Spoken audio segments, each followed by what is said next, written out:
Hello friends, स्वागत है हमारे यूट्यूब चैनल पर। आज हम इस वीडियो में शिक्षण अभिवृत्ति टीचिंग एप्टीट्यूड से प्रीवियस ईयर में आए हुए क्वेश्चन का अध्ययन करेंगे। तो चलो वीडियो स्टार्ट करते हैं।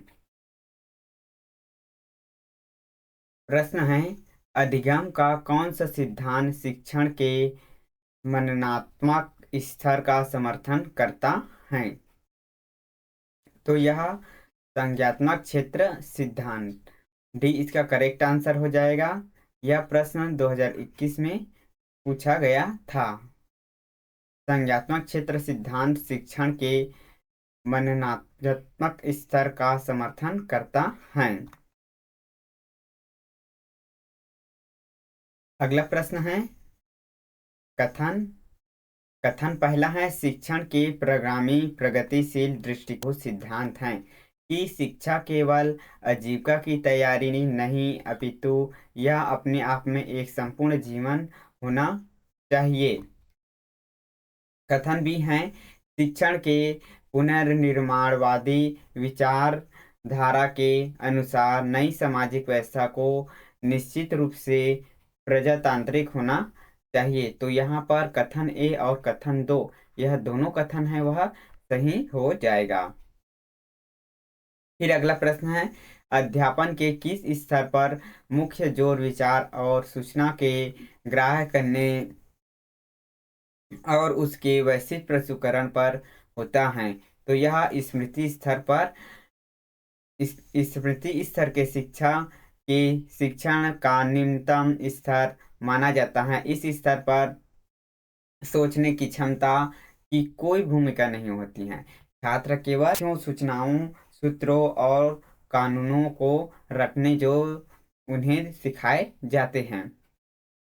यह प्रश्न 2-3 बार आ चुका है। अगला अगला है, विमर्शी स्तर शिक्षण स्मृति स्तर शिक्षण को अलग होता है क्योंकि इसमें शामिल संक्षेपण की पद्धति मूलतः होती है। तो यह पद्धति होती है क्रियाविनीतिकारी होती है। समष्टि स्तर शिक्षण स्मृति स्तर से अलग होता है क्योंकि इसमें सम्मिलित संक्षेपण पद्धति क्रियावितिकारी होती हैं। यह शिक्षण का उच्चतम स्तर होता है। यह शिक्षण का समस्या केंद्रित दृष्टिकोण है।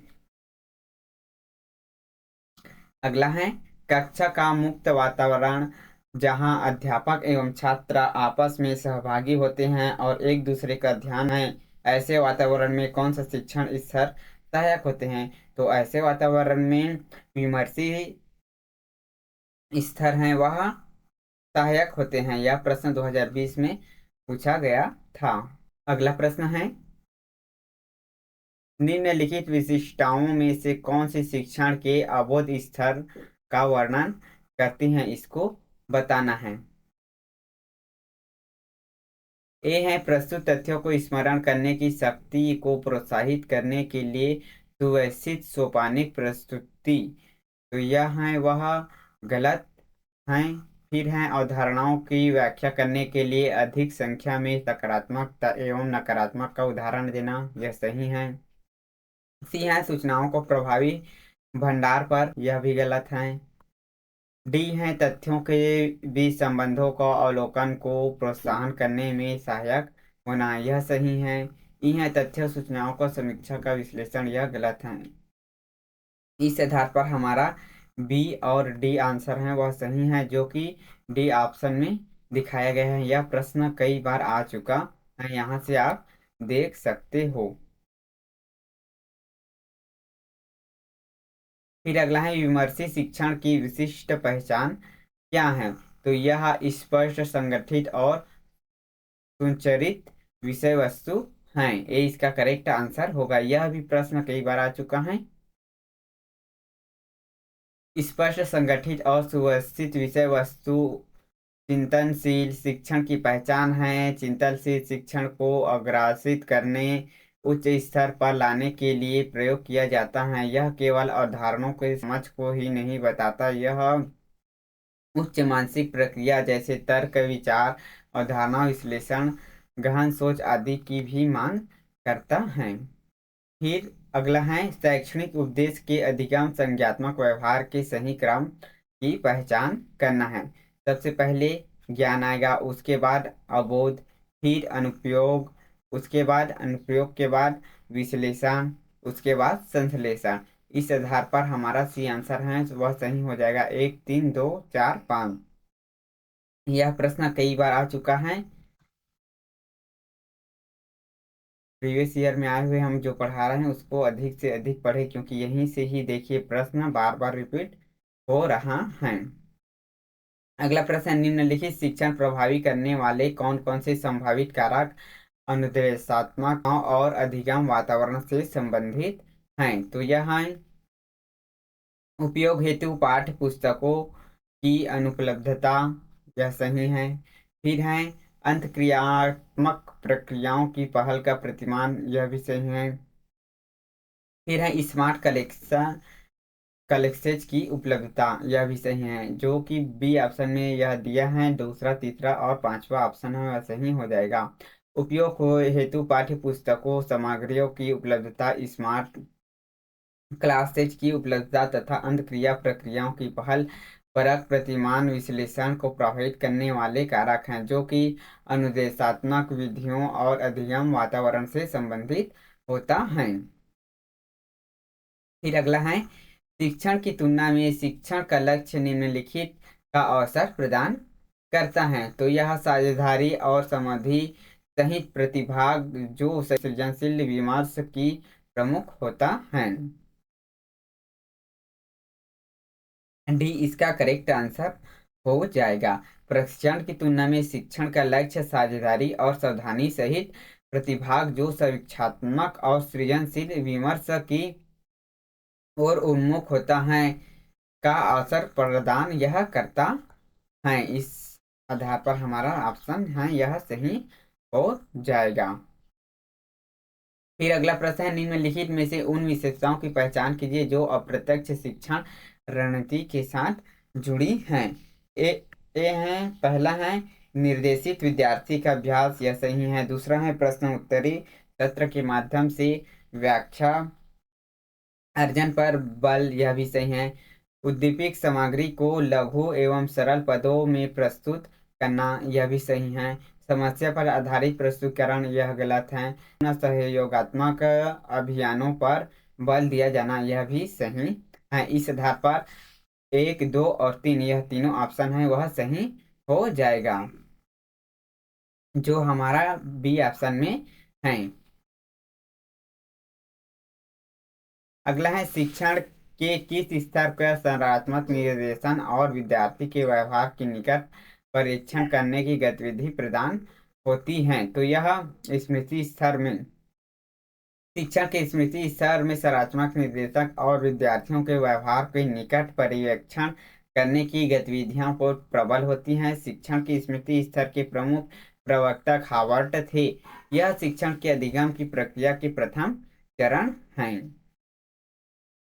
अगला है, यदि आपके विद्यार्थी की पहचान निष्पादन तत्परता स्तर की दृष्टि से अक्षम किंतु इच्छुक के रूप में की जाती है, तो उसमें से कौन सी शिक्षण विधि उपयुक्त माना जाएगा? तो इसके लिए उद्दीपनी प्रस्तुतियां जिसमें त्रुटिहीन कार्य एवं प्रबल की बारंबारिता हो उसको उपयुक्त माना जाएगा। इस आधार पर डी आंसर है वह सही हो जाएगा। यह प्रश्न 2020 में 2 शिफ्ट में पूछा गया था। फिर अगला प्रश्न है, निम्नलिखित में से किस शिक्षण स्तर अधिगमकर्ता के अवधारणाओं सकारात्मक दृष्टांतों के बीच विभेद करने का अवसर प्रदान करता है? तो यह अबोध स्तर 20 का करेक्ट आंसर होगा। अबोध स्तर स्मृति स्तर और दृष्टिकोण को बताता है जो शिक्षार्थियों में तथ्यों सिद्धांत तथा सामान्य परिस्थितियों को समझने के योग्य बनाता है और अधिगमकर्ता अवधारणाओं के सकारात्मक और नकारात्मक दृष्टिकोण के बीच विभेद करता है। अगला प्रश्न है, शिक्षण के दौरान किसी शिक्षक के वे कथन जो विद्यार्थियों को स्वयं एक दूसरे से किसी उत्तर को विस्तार प्रतिपादित करने को प्रोत्साहन करते हैं वह कहलाते हैं? तो यह विशेष इच्छा कहलाते हैं। अगला है, ज्ञान के साधन के रूप में अनुपस्थित के संदर्भ में कौन से सही हैं? तो यह मुझे मेज पर रखकर घट का संज्ञान नहीं हो रहा, इसलिए यह वहां पर नहीं है। तो यह ए है आंसर है, वह सही हो जाएगा। देखिए, ज्ञान की प्राप्ति हेतु विश्वास और प्रमाण की आवश्यकता होती है, बल्कि उसका सत्य या सही होना भी आवश्यक है। सत्य असत्य गलत के लिए हमें प्रमाण की आवश्यकता होती है। भारतीय न्याय दर्शन के प्रमाण के चार तरीके हैं: प्रत्यक्ष, अनुमान, उपमान और शब्द। अगला है स्मृति स्तर के शिक्षण में निम्नलिखित में से किस पर बल दिया जाता है? तो स्मृति स्तर के शिक्षा में सोच विचार व्यवस्थित करना, इस पर बल दिया जाता है। द्रुत प्रत्यास्मरण में सहायता हेतु व्यवस्थित प्रस्तुतियों पर बल दिया जाता है। और तथ्यों के सही क्रम को लगाने के निपुणता पर बल दिया जाता है। इस आधार पर ए, सी और ए आंसर है, वह सही हो जाएगा, जो कि बी ऑप्शन में दिया गया है। यह प्रश्न 2019 में 2 बार पूछा गया था। साथ ही साथ सेट में भी यह प्रश्न आ चुका है। जो शिक्षण की स्मृति स्तर के मुख्य प्रस्तावक हैं वह जॉन ट्रेरिच हावर्ड। शिक्षण अधिगम प्रक्रिया का पहला चरण होता है। इन तथ्यों को रटने और अभ्यास करने के प्रेरित करते हैं। इस स्तर में शिक्षण को सूझबूझ का अभाव होता है और अभिप्रेरणा स्तर की न्यूनतम होती है। अगला है सामाजिक विज्ञान में केंद्रीय मुद्दा। यह प्रश्न है कि क्या प्राकृतिक विज्ञान की विधियों का प्रयोग कर सामाजिक दुनिया का अध्ययन किया जा सकता है? यह कथन किन विषय पर संकेत करता है? तो यह कथन है, वह ज्ञान मीमांसा पर संकेत करता है। ज्ञान मीमांसा दर्शन एक की शाखा है। ज्ञान मीमांसा दर्शन की एक शाखा है। ज्ञान मीमांसा की आधुनिक काल में विचारकों को ध्यान उत्कृष्ट किया। दर्शन शास्त्र अधेय सत्य के स्वरूप समझना या सर्दियों के विचारक यह खोज करते हैं कि परंतु किसी निश्चित निष्कर्ष में अब भी उतने ही दूर प्रतीत होते हैं जितने पहले। यह सत्य भी विवाद होता है। अगला है प्रभावशाली शिक्षण व्यवहारों की सूची में इन्हें चुनिए जिन्हें मुख्य व्यवहार कहा जाता है। ए है सभी विद्यार्थियों को प्रत्यक्ष श्रव्य और मौखिक प्रौद्योगिकी, यह सही है। बी है विद्यार्थियों को उत्तर विस्तार करने के लिए प्रोत्साहित करना, यह गलत है। सी है अधिगमकर्ताओं के साथ उत्साहपूर्व शिक्षण प्रदाय के संबंध, यह भी गलत है। फिर है प्रस्तुतिकरण की विधि के तरीके, यह सही है। कक्षा को कम से कम अस्त व्यस्त करने के दुर्व्यवहार को रोकना, यह भी सही है। इस आधार पर हमारा 1, 4 और 5 ऑप्शन है, वह सही हो जाएगा, जो कि ए ऑप्शन में दिखाया गया है। अगला है नीचे दी गई उन शिक्षण विधियों की पहचान कीजिए जिसमें संवाद जन्य विमर्श बहुत ही गुंजाइश। तो इसका करेक्ट आंसर हो जाएगा ट्यूटोरियल, समस्या का समाधान विधि और समूह चर्चा। 3, 4 और 6 ऑप्शन है, वह सही हो जाएगा। संवाद अन्य जन विवाद से बहुत ही अधिक गुंजाइश करने वाली शिक्षण विधियों के समूह चर्चा और विधि विवाद के विधि प्रमुख सामाजिक विकास होता है और यह सभी अपने विचार रखने बोलने पूर्ण अवसर मिलता है। अभिवृत्ति व्यक्ति के अवसर मिलने के साथ स्वतंत्र ज्ञानवर्धक चर्चा होने के विषय में स्पष्ट आती है। प्रश्न विधि निम्नलिखित विधियों का अंतर्गत सम्मिलित है: ट्यूटोरियल, समस्या का समाधान विधि और समूह चर्चा विधि। अगला प्रश्न है सूची मिलान। सहयोगात्मक विधि, तो इसका आ जाएगा जब विद्यार्थी अधिगम क्रिया कार्यकलाप विभिन्न पहलुओं को साझा करते हैं। उसके बाद है बी है सरकारी विधि, जब विद्यार्थीगण अधिगम में एक दूसरे के सहायक करते हैं। तो इसका डी आंसर होगा। फिर है रचनात्मक विधि। रचनात्मक विधि, जब विद्यार्थी पर ज्ञान के सृजन के रूप में जोर दिया जाता हो, उसे रचनात्मक विधि कहते हैं। फिर है टीम शिक्षण। टीम शिक्षण वह है जब शिक्षण में अध्यापकों की विशेषता का उपयोग किया जाता है, उसको टीम शिक्षण कहा जाता है। इस आधार पर हमारा बी आंसर है वह सही हो जाएगा। शिक्षण विधियों और उपागम में दिए गए उनमें से व्यष्टि सापेक्ष उपागम है, तो व्यष्टि सापेक्ष उपागम है वह है मॉड्यूलर यूलर यूलर का उपागम, अभिक्रमित अधिगम का उपागम और व्यष्टि सापेक्ष शिक्षण का उपागम होगा। फिर है निम्नलिखित में से कौन से कथन टीम शिक्षण की अवधारणा में सर्वोत्तम रूप से व्याख्यायित करता है। तो टीम शिक्षक के ढंग दो से अधिक अध्यापक अपनी विशेषता के अनुसार एक ही कक्षा को पढ़ाने की योजना बनाने और